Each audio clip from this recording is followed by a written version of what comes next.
Rolling. My name is Steve Bowersox, and today, Thursday, October 16th, 2025, we are here at the Community Media Center in Westminster, Maryland, to talk with John Royer as part of our Veterans Oral History Collection. Welcome, Mr. Royer. Thank you. We're going to ask you some questions about your service, and you just answer and let it rip. Okay. Okay. You were in the Marines during the Vietnam War. Mm-hmm. That's correct. Okay. Did you enlist or were you drafted? I was enlisted. You enlisted. Mm-hmm. And why did you, at this time, during the war, what was it that made you want to join the Marines? Well, I wanted to do the Marine Corps a long time before I got there. I used to play fox and hounds with some people called Unger. There were two boys, and I respected the one highly because he was going into the Marines himself. Okay.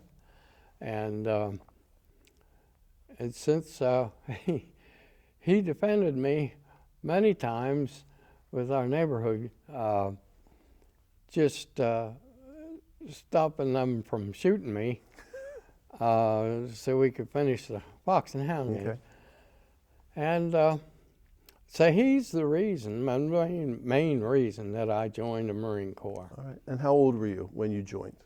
When I joined, I'll estimate 21. Okay. 21 years old. Very good. Did you go to Parris Island for boot camp? Yeah. You did. You I did. remember that still to this day? Oh, yeah. Okay. Oh, yes. All right. Did you have any people that were in there who didn't make it through, maybe dropped out? It's kind of hard. Well, there's several, I think, didn't make it. Yeah. Did you ever think? One guy liked to piss on the grounds, the marching grounds, and they didn't like that. They didn't like that. Okay. No. All right. Okay.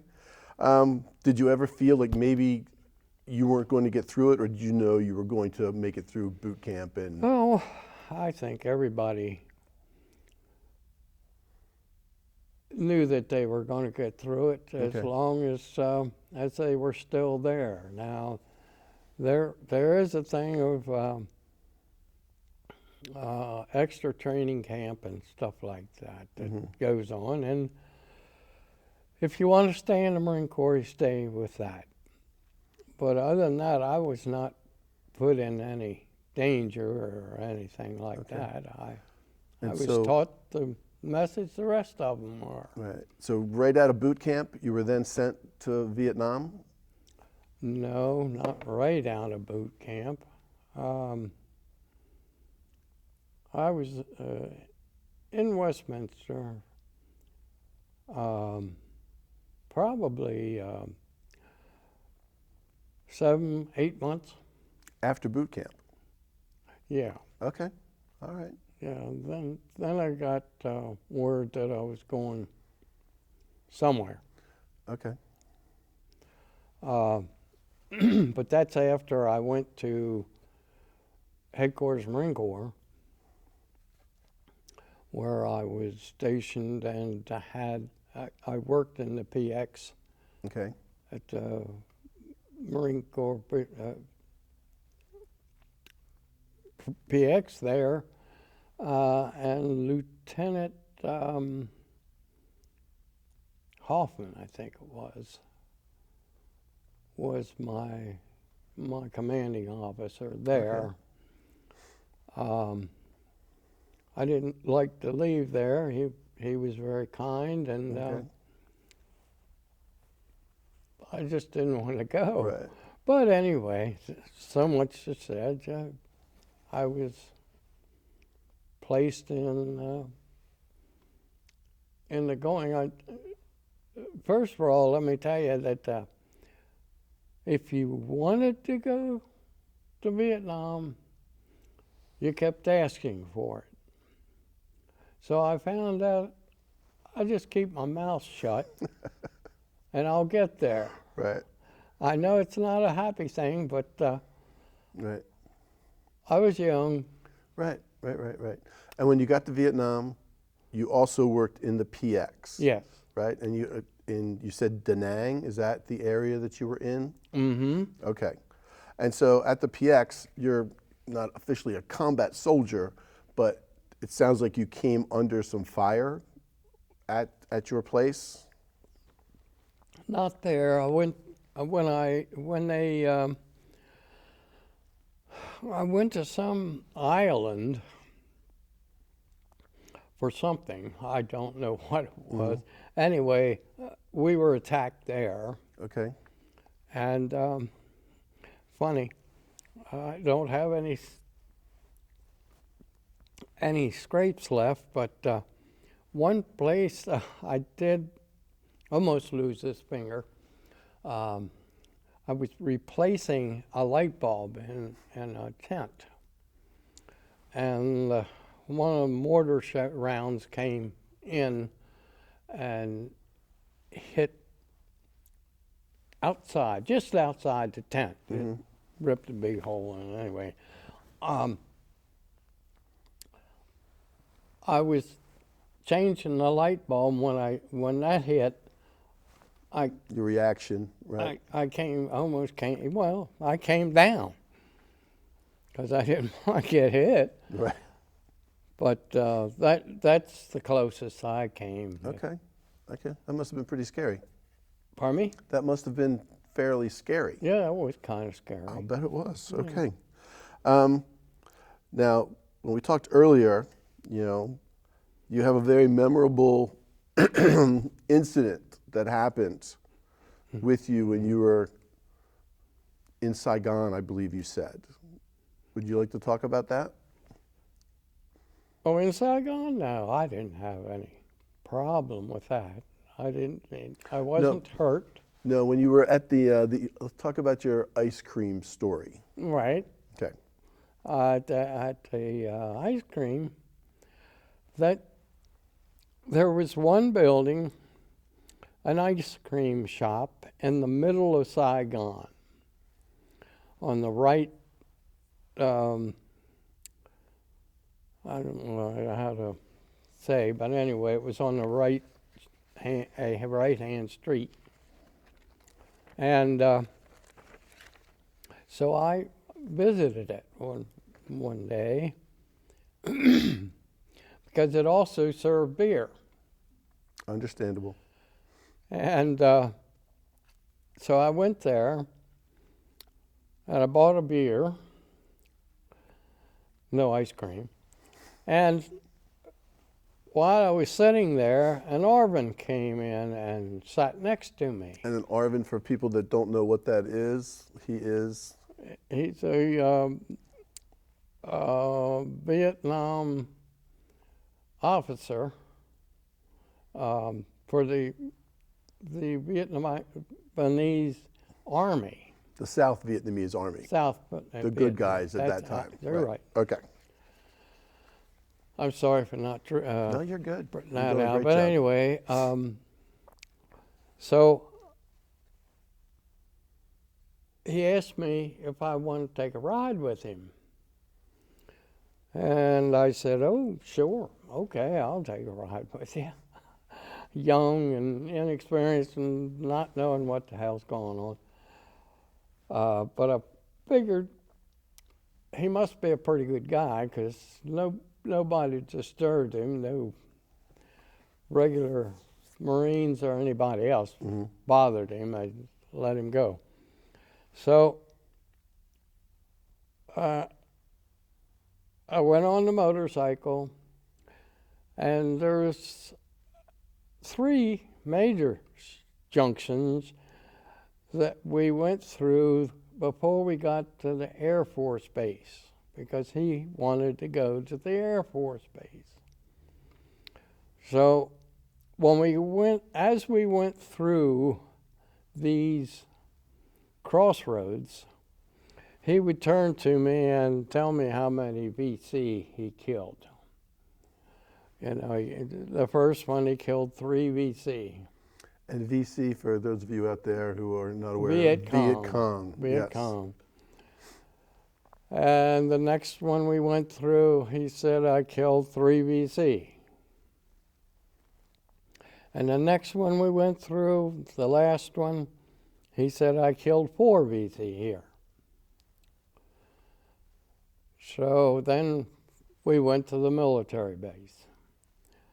The big thing that I really remember of going to the military base is he was well known. He walked right in and had no problem. And they watched me closely because they didn't know who I was or where I was from. Anyway, the thing that I was amazed about this Air Force base, all the places where these Air Force people lived, all cement block buildings. And I was sleeping in a tent on the sand. And it kind of disturbed me that these guys didn't have anything like that. They were a little bit more protected.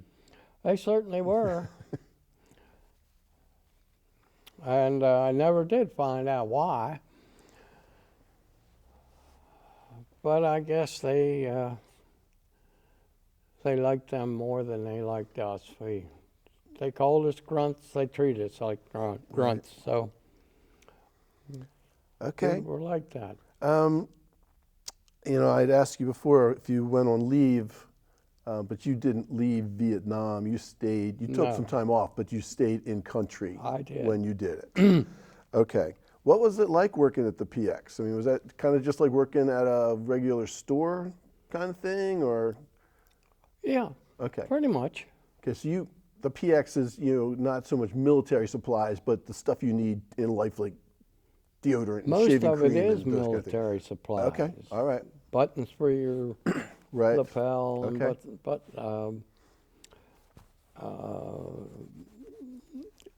what it calls there's pins that they strike on you and everything.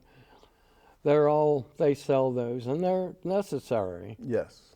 That you have to do. So okay. I sell uniforms,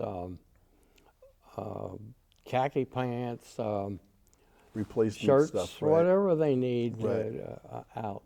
Okay. Yeah. Very good. When your service ended in Vietnam and you came home, there's lots of stories about people not being treated necessarily very nicely when they came home. Did you have any problems when you came home? Yeah, I was spit on. And did you? Yeah. I landed in California. I came by plane over, and I landed in California, and it was rough. They had stupid people all around there. The sooner we got out of there, the better off we'd be. So. When you got back here to your hometown, were things better?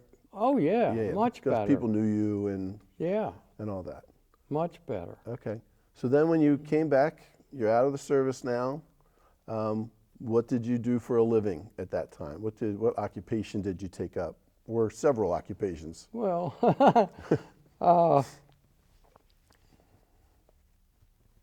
I don't know what was the first one. What was the first one? My daughter over here, she can tell me. I think that print shop. Huh? The print shop, maybe? The print shop near the playground? Oh, yeah, the print shop. I went to the print shop because I was asked to, and I went with the daughter. There was the owner's daughter, Morgan. and it was good. It's a good experience, but I wasn't going anywhere. Right. And her brother was there too. And what ended my career there was her brother, who was part of the organization. Mm-hmm. There was nobody else. He took a vacation, and I had a 24-page booklet that I had to get out by a certain time. So I was left there all alone to do the making up of the book, making the pages clear and everything. And my brother helped me. He came. He was visiting. He lived in Bremerton, Washington. He was the head of distributive education in Okay. Wilmington. So, but he came and helped me run these books through. We had printing presses, Mm-hmm. and he helped me do that. And we got the book out on time. It was a miracle, but we did. So that cured me. I left. After that, I made sure I finished it, and then I told Mr. Morgan that I had to go. And to me, I don't think the place is still open. No, I'm not aware of a printer over there in that area, but No. it may have lasted for a while. Okay. And Well- then after that, it sounds like you spent the brunt of your career working for John Deere. And what did you do for them? I was a collector. I was hired as a collector. So I had to go. I had Pennsylvania, Delaware, West Virginia, let's see, any place else? And Maryland, of course. Mm-hmm. And I had to go around to each dealer and see who was past due back. Right. You know, not just a day or a month, but a little longer than that. Right. And those are the people that I had to call on Okay. to Get their accounts up to. just nudge it right. along. Yeah. Okay. Mhm. All right. So when you got out, I asked you this before. When you got out of the military, did you keep in touch with any of the people you had met kind of along the way from basic training to your time in Vietnam? No, No. I didn't. Okay. Huh. All right. Let's see. You military organizations, civic organizations. Which did you join?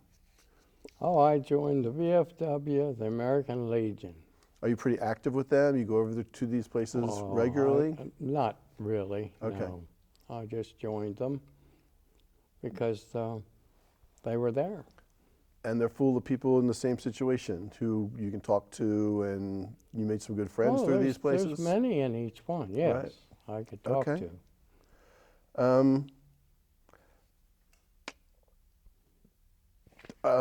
If you had to do it all over again, Hmm. would you join the Marines and go into Vietnam and do all that? Yeah, Okay, I would.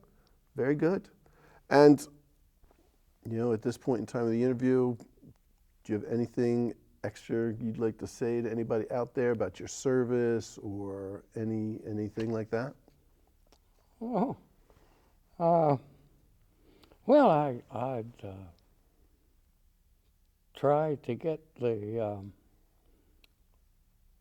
people, the young lads coming up who don't know what they're going to do or for whom, I would endorse them to go into the Marine Corps and learn. You learn a trade, right? Well, you can learn discipline. It's not the easiest place to go, but by golly, you'll know that you've been there and you respect it. I agree. My 2 years in the Army, that's exactly what I got out of it. It's made me think about things a little bit differently. Well, I just want to say thank you very much, Mr. Royer, for sitting down with us. It's been a pleasure talking to you. Yes, sir. Again, Thanks thank you for your having service to me. the country. I hope I answered the questions or whatever that you wanted. You did a great job. Thank you. Thank you. Thank you. Right.